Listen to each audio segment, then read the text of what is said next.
Hello, this is Random Pauk, and today we're reviewing Teenage Mutant Ninja Turtles 3, The Manhattan Project.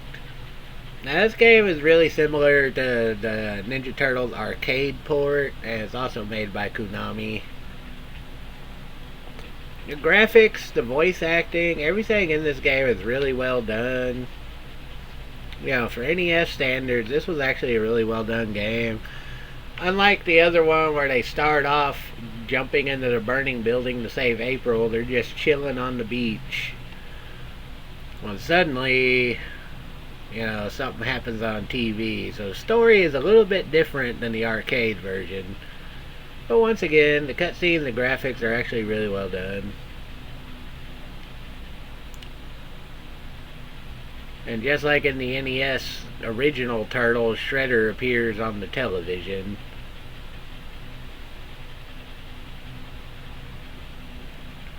Yeah, I always thought that was kind of fucked up. The island just floats away.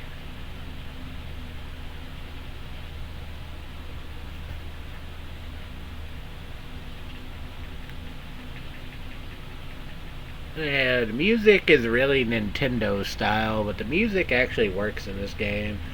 Anyway, like always, you can pick which turtle you want to play as. And it's a two-player. It is an arcade-style beat-em-up.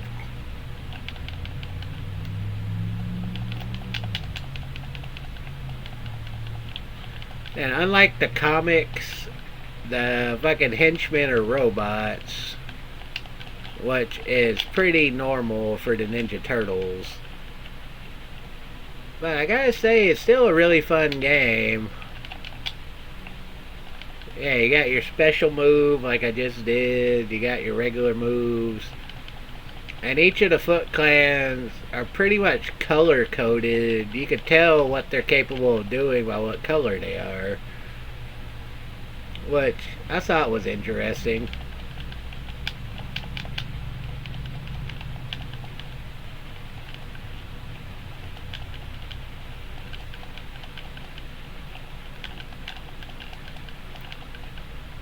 Now, I haven't played a game like this in a while, so obviously I'm not doing good at it. But we're going to try to see how far we make it. And like I said, they're color coded so you can see what they're capable of. Like the red ones throw ninja stars.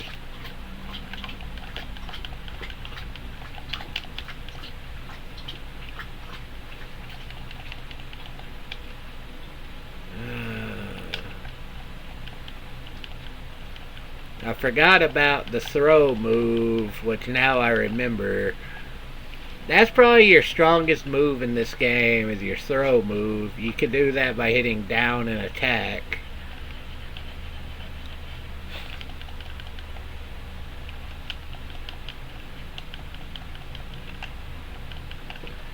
I just now remembered that move was a saying, because the throw move is probably your most powerful attack and can one-shot a lot of the enemies.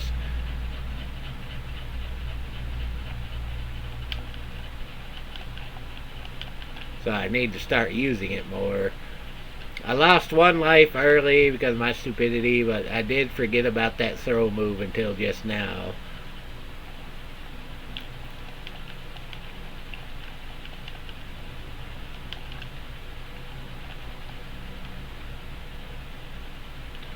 But yeah, you gotta be careful because even the background could be dangerous because the enemies will drop signs on you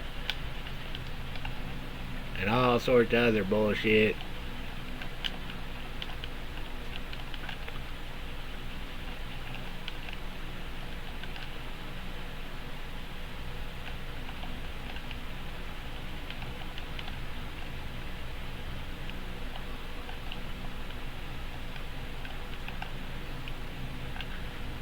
But yeah, it's an incredibly good game, and definitely one worth playing on the NES. If you like the arcade, you'll definitely like this game. It's pretty much a remake. It's pretty much an addition to the arcade game with different stages. And obviously, it's like Double Dragon and all those other beat 'em ups. But the graphics, the cartooniness, everything about it makes it a really good game. You also notice there's not as much pizza in the levels. Because normally, by now, you would have found some pizza laying around to heal yourself, but you haven't found that yet. So it is more difficult than the... It is more difficult.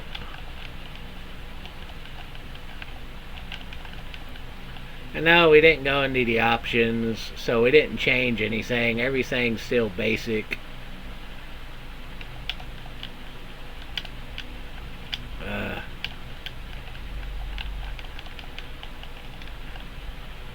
And of course, just like any arcade port, the bosses are the hardest part of the game.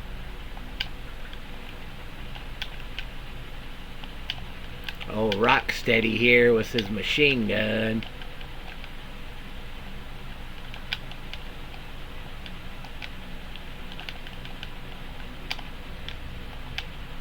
Against boss fights, your most valuable attack is your jump kick.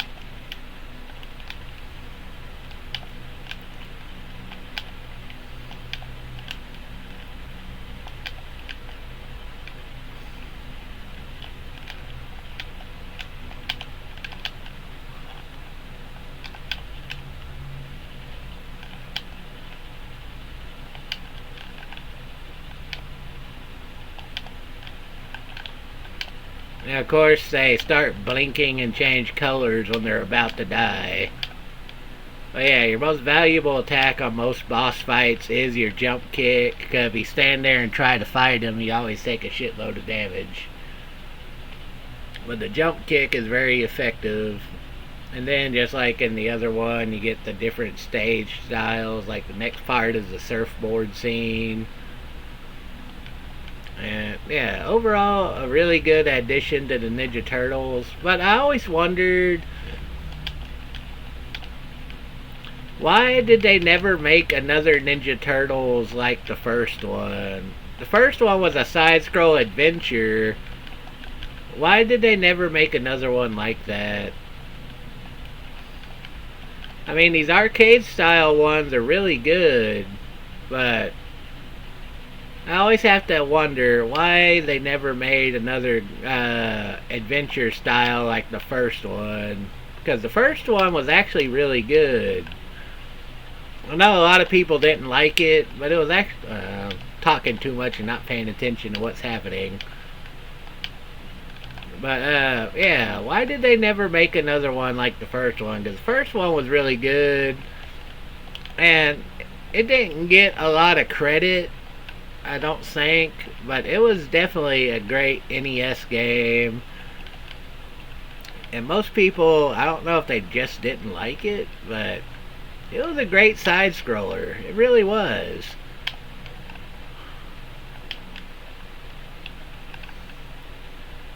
But anyway, the arcade style became the predominant Ninja Turtles game style. I mean, there was a fighting game and shit like that.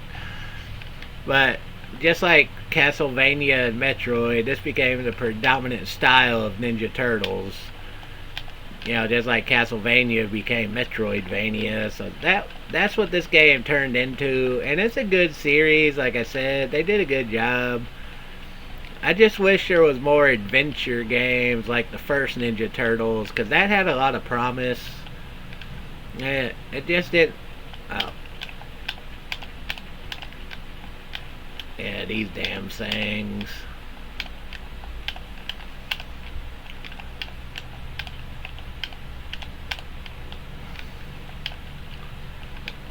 I hate those things. I'm gonna die at this rate. Where's the fucking pizza? Anyway, we beat that stage. Now we're on the fucking submarine. Now this is where it starts getting a lot more difficult. This is where it starts getting a bit more difficult, because the enemies start ramping up in difficulty. Now you have to start dealing with the stage hazards like the guns and all that shit.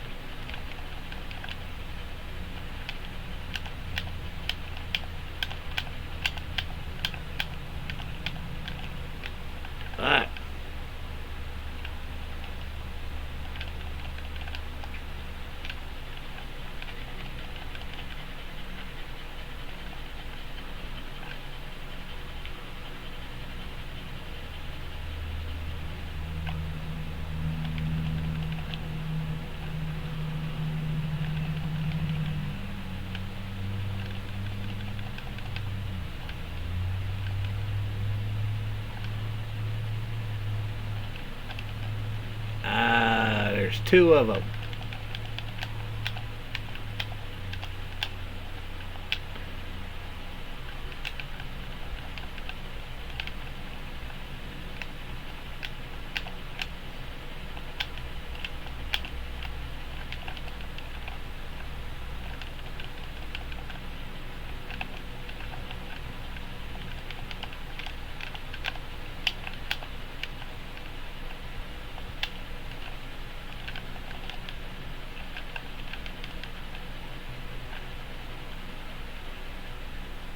Did I already mention the music? Because the music is really good in this game.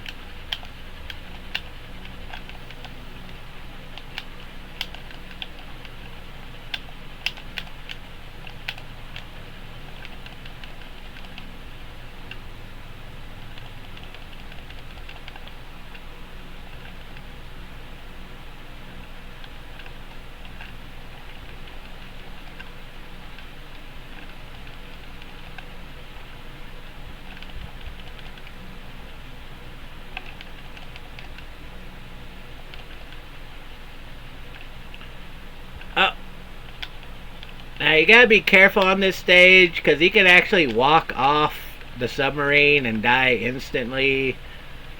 So you really need to be careful on this stage because there are a lot of instant death pits in this game.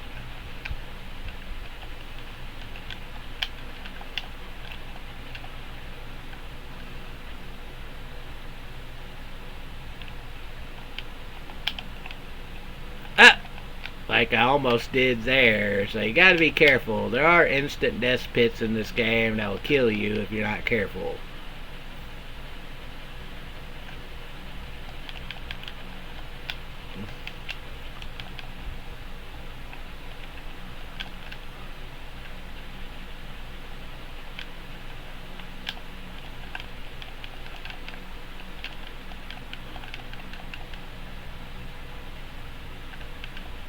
But at least you get extra lives.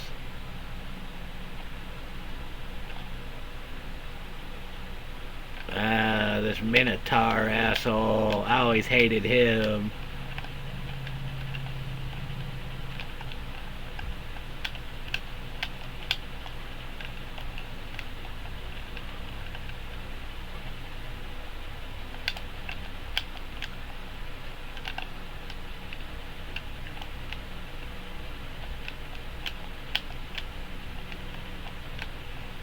Alright.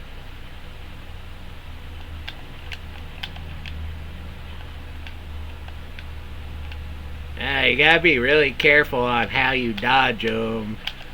Because if you don't dodge them correctly, you'll just get caught in the middle and die from a previous attack.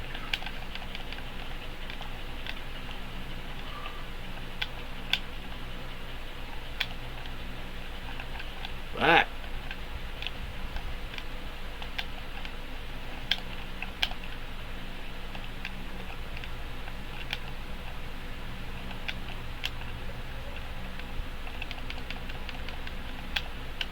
after a while, he grabs that fucking pipe.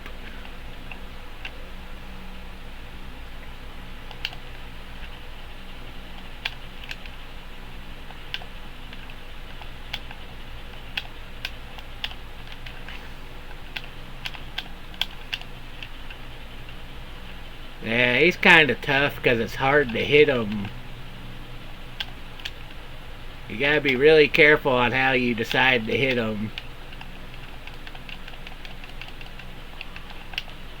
Because he could take a lot of damage on this guy.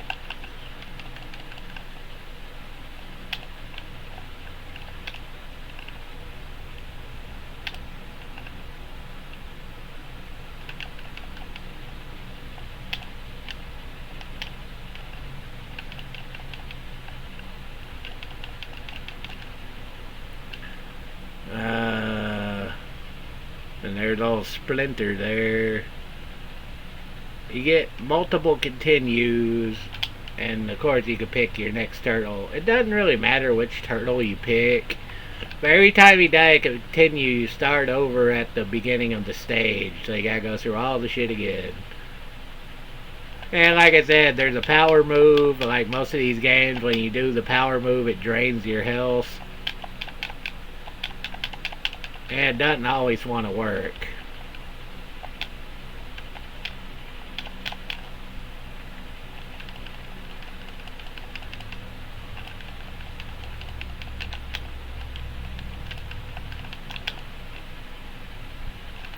But anyway, a really good game for the NES, and definitely a fun one. If you like arcade style beat 'em ups, this is right up your alley. If you don't, it's playable if you're a fan of the Ninja Turtles. A great game, definitely worth playing. I don't think it gets as much credibility as the original, the original arcade, Ninja Turtles 2 on the NES. But anyway, an excellent game, definitely worth playing. I wonder, does throw move do extra damage to this thing also? Because that would be interesting if the throw move did extra damage to these. But you might be better off just regular attacking them, because apparently trying to do the throw move on them is a pain in the ass.